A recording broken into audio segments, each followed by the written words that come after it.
Hello friends, मैं अमन जायसवाल और आपका स्वागत है मेरे YouTube channel ARP education point में। तो आज हम एक एनर्जी कंजर्वेशन में नया चैप्टर की स्टार्ट करने वाले हैं जिसका नाम है waste heat recovery and cogeneration. तो इससे पहले यदि आप मेरे पिछले जो भी लेक्चर थे एनर्जी कंजर्वेशन का नहीं देखे हैं तो डिस्क्रिप्शन बॉक्स में उसका लिंक दिया गया है, आप जाकर वहाँ से देख सकते हैं। तो इस चैप्टर में हमें सबसे पहले वेस्ट हीट रिकवरी क्या है इसको पढ़ना होगा।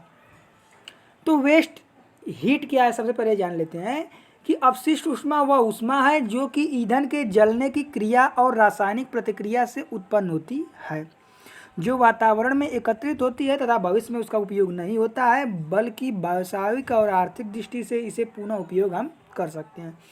तो देखिए वेस्ट एनर्जी क्या होती है, वेस्ट हीट क्या होती है कि जैसे हम कोई भी ईंधन जला दिए तो जलने की एक क्रिया होती है, रासायनिक अभिक्रियाएं होती हैं। तो कुछ हमारी जो हीट होती है वो क्या हम करते हैं उसका उपयोग कर लेते हैं, लेकिन जो कुछ हमारी हीट होती है वह वातावरण में क्या होती है वेस्ट हो जाती है, एकत्रित होने लगती है और भविष्य में या उसका फिर हम उपयोग नहीं करते हैं। तो वही जो हमारी वेस्ट हुई हीट है उसी को बोलते हैं वेस्ट हीट, अपशिष्ट ऊष्मा। मतलब इस ऊष्मा का हमने किसी भी प्रकार से उपयोग नहीं किया। अब देखिए पुनः प्राप्ति मतलब वेस्ट हीट रिकवरी क्या है कि मतलब अब इसी हीट का हम पुनः प्राप्ति करके पुनः उसको उपयोग में लाएंगे। तो वही हमारा क्या है वेस्ट हीट रिकवरी है कि कैसे इस हम अपशिष्ट ऊष्मा को रिकवर करके इसका उपयोग में ला सकें। तो यही हमारा मेन चैप्टर का यही बेस है। तो देखिए पुनः प्राप्ति ऊष्मा की गणना हम निम्नलिखित प्रकार से कर सकते हैं कि जो रिकवरी वेस्ट हीट रिकवरी है इसको एक फार्मूला से हम ज्ञात कर सकते हैं कि कितना ऊष्मा की मात्रा को हमने रिकवर किया है। तो देखिए इसमें है फार्मूला में Q इक्वल टू भी rho C P into delta T. Q क्या है यहाँ ऊष्मा की मात्रा है, भी क्या है आयतन है ऊष्मा की, जहाँ रो क्या है धुएं का डेंसिटी या घनत्व, सी पी क्या है विशिष्ट ऊष्मा, डेल्टा टी क्या है तापांतर। अब जान लेते हैं कि जो वेस्ट हीट रिकवरी है, यहाँ हमने वेस्ट का स्पेलिंग गलत लिख दिया है, WAST होगा। तो वेस्ट हीट रिकवरी को हम 3 पार्ट में डिवाइड किए हैं और तीनों में अलग अलग टेम्परेचर के क्या होते हैं वेस्ट हीट होते हैं और उनका हम क्या करते हैं पुनः रिकवरी कर लेते हैं। तो देखिए हमारा जो पहला होगा क्लासिफिकेशन वो होगा हाई टेम्परेचर हीट रिकवरी, दूसरा होगा मीडियम टेम्परेचर हीट रिकवरी, तीसरा जो होगा लो टेम्परेचर हीट रिकवरी। तो सबसे पहले जान लेते हैं हाई टेम्परेचर हीट रिकवरी क्या होता है कि कुछ हमारे ऐसे धातु या गैस या जो भी होते हैं उनका जब हम उनसे ऊष्मा लेते हैं तो क्या होता है उनसे जो भी हमारा वेस्ट हीट होता है उनका तापमान क्या होता है बहुत अधिक होता है। यहाँ देख सकते हैं अत्यधिक तापमान शिवा में उत्पन्न होता है। मतलब उनका जो भी वेस्ट हीट होता है वो क्या होता है उनका जो हीट होता है काफ़ी अधिक उनका टेम्परेचर होता है। तो ऐसे जब हीट का हम ऐसे वेस्ट हीट का हम रिकवरी करते हैं तो उसको बोलते हैं हाई टेम्परेचर हीट रिकवरी। इसमें हमारे क्या क्या होते हैं पहला देख सकते हैं, इसमें निकल रिफाइनिंग फर्नेस जिसमें हमारी वेस्ट हीट की टेम्परेचर कितना होती है 1370 से 1650 डिग्री सेंटीग्रेड तक। फिर एल्युमिनियम रिफाइनिंग फर्नेस में क्या होता है इसका जो वेस्ट हीट की हमारी टेम्परेचर होती है 650 से 760 डिग्री सेंटीग्रेड तक होती है। और जो जिंक रिफाइनिंग फर्नेस होता है इसका जो हमारा टेम्परेचर होता है 760 डिग्री सेंटीग्रेड से 1100 डिग्री सेंटीग्रेड। अब जान लेते हैं हम low temperature heat recovery. Medium सबसे पहले हम मीडियम इससे पहले पढ़ लेते हैं। तो मीडियम में क्या है कि कुछ उपयोग में न आने वाली गैसों के तापमान दिए गए हैं जो कि उद्योगों के विभिन्न प्रक्रमों द्वारा मध्यम तापमान सीमा में उत्पन्न होते हैं। तो देखिए जो भी उद्योग होते हैं फैक्ट्रियां होती हैं उनमें कुछ गैसों या कुछ पदार्थों का उपयोग किया जाता है, उनसे क्या होती है विभिन्न प्रकार की गैसें या वेस्ट हीट निकलती हैं, एनर्जी निकलती हैं। तो इनका हम पुनः रिकवरी करते हैं तो इसके हम कहते हैं मीडियम टेम्परेचर हीट रिकवरी। तो इसमें हमारा पहला जो है स्टीम बॉयलर एग्जॉस्ट, जो हमारा बॉयलर में जो भी हमारा भाप निकलता है उसका पुनः रिकवरी जब होता है, जो भी हमारा वेस्ट भाप देता है टरबाइन से टकराने के बाद जो हमारा स्टीम होता है तो उसका टेम्परेचर होता है 230 से 480 डिग्री सेंटीग्रेड। और गैस टरबाइन में हमारा एग्जॉस्ट जो होता है उसका टेम्परेचर होता है 370 डिग्री सेंटीग्रेड से 540 डिग्री सेंटीग्रेड। अब जान लेते हैं low temperature heat recovery.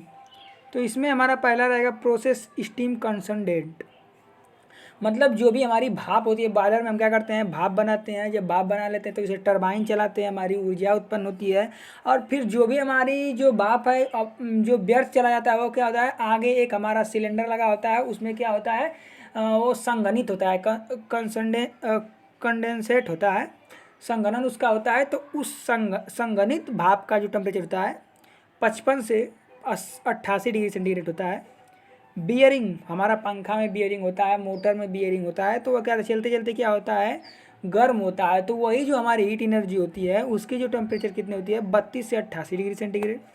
Welding machine में जो वेस्ट हीट होती है उसकी टेम्परेचर कितना होती है 32 से 88 डिग्री सेंटीग्रेड। एयर कंप्रेसर में जो हमारी हीट एनर्जी वेस्ट हीट होती है उसका टेम्परेचर होता है 27 से 50 डिग्री सेंटीग्रेड। अब जान लेते हैं कि जो हमारी वेस्ट हीट रिकवरी हम करते हैं वेस्ट हीट का, उसका एडवांटेज क्या है, एप्लीकेशन क्या है, मतलब लाभ और उपयोग क्या है। यहाँ भी हमने वेस्ट का स्पेलिंग गलत लिख दिया है, WASTE होगा, आप चेंज कर लीजिएगा। तो सबसे पहले जान लेते हैं इसका हमारा लाभ क्या होता है, एडवांटेज क्या होता है। तो सबसे पहला हमारा लाभ ये होता है कि रिकवरी सिस्टम की क्षमता बढ़ जाती है। दूसरा है कि सिस्टम की लागत और ईंधन का घटना। कहने का मतलब जो भी हमारा वेस्ट एनर्जी हुआ है या हीट हुआ वेस्ट है उसका जब हम पुनः जब रिकवर करके उपयोग में लाएंगे तो हमारा क्या होगा, इनिशियल कास्ट जो होगा हमारा लागत होगा वो क्या होगा कम हो जाएगा और हमारा ईंधन कम खर्च होगा। फिर प्रणाली के समय का घटना, और क्या हमारा जो भी हीट जनरेट करने के लिए समय जो भी हम ऊर्जा का उत्पन्न करेंगे तो क्या समय लगेगा वो भी क्या हो जाएगा घट जाएगा। क्यों, क्योंकि हम जो वेस्ट हीट है उसका पुनः उपयोग कर ले रहे हैं तो हमें पुनः एनर्जी जनरेट करने की आवश्यकता नहीं होगी। प्रदूषण में कमी, जब हम वेस्ट हीट को रिकवरी कर लेंगे तो उनसे जो भी प्रदूषण होगा वो नहीं होगा। फिर अपव्यय में कमी, मतलब जो भी हमारा वेस्ट होगा वो क्या हो जाएगा कम होगा, वेस्ट पदार्थ क्या हो जाएंगे कम हो जाएंगे। उपकरणों के आकार और संख्या में कमी, अब देखिए एनर्जी के उत्पादन के लिए विभिन्न उपकरण लगे होंगे तो वो क्या होंगे उनकी संख्या क्या हो जाएगी कम हो जाएगी। क्यों, क्योंकि हमारा ऊर्जा का धीरे धीरे क्या हो रहा है एक तरह से बचत ही हो रहा है क्योंकि उसका हम रिकवरी कर ले रहे हैं। फिर अतिरिक्त ऊर्जा में कमी, जो भी हमारे अलग से ऊर्जा खपत होती थी अत्यधिक वो क्या होगी धीरे धीरे कम होने लगेगी क्योंकि हमने ऊर्जा को रिकवरी कर लिया है। फिर स्टाफ, श्रमिक लागत और अन्य खर्चों में कमी, तो देखिए एनर्जी के जो जनरेशन के लिए क्या कहेंगे जो भी स्टाफ होंगे श्रमिक होंगे, जब हमारा एनर्जी हमारा सेव होने लगेगा तो क्या होगा उनमें भी कमी आने लगेगी, अत्यधिक उत्पादन नहीं करना होगा तो उनमें धीरे धीरे कमी आने लगेगी।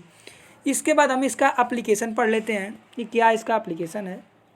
तो पहला एप्लीकेशन है निम्न तापमान 0 से 120 डिग्री सेंटीग्रेड की अपशिष्ट ऊष्मा का उपयोग शैवाल के फार्म पैदा कर बायो ईंधन का उत्पादन करने में होता है। जैसे हम देखते हैं कि हमारा जो गोबर गैस से हम क्या करते हैं हीट जनरेट करते हैं ऊष्मा खाना पकाने के लिए, जो भी हम एक तरह से तो हमारा क्या वेस्ट पदार्थ है तो उनसे हम क्या करते हैं ऊष्मा का रिकवरी करते हैं, एक तरह से हमसे फिर एनर्जी जनरेट करते हैं।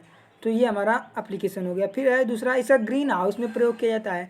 जो भी हमारा ग्रीन हाउस बिल्डिंग होती हैं उनमें इनका उपयोग किया जाता है। क्यों, क्योंकि इनसे क्या होता है हमारा प्रदूषण नहीं होता है। फिर है different waste heat recovery instrument, कि वेस्ट हीट रिकवरी के क्या क्या इंस्ट्रूमेंट हैं इनको हम जान लेते हैं। पहला है मेटालिक रेकुपरेटर, दूसरा है हीट एक्सचेंजर, तीसरा है इकोनोमाइजर, चौथा है बॉयलर। इन सभी के बारे में हम अगले वीडियो में इंट्रोडक्शन के थ्रू जानेंगे, इनके बारे में हम डिटेल नहीं जानेंगे क्योंकि हमारे सिलेबस में डिटेल नहीं है। तो फ्रेंड्स अगर वीडियो अच्छा लगा तो लाइक और शेयर कीजिए और चैनल पर मेरी पहली बार आए हैं तो सब्सक्राइब करिए और जो बगल में बेल आइकन है उसको प्रेस करके ऑल कर दीजिए ताकि मेरे वीडियो की सभी नोटिफिकेशन आपको सबसे पहले मिल सके। Thank you.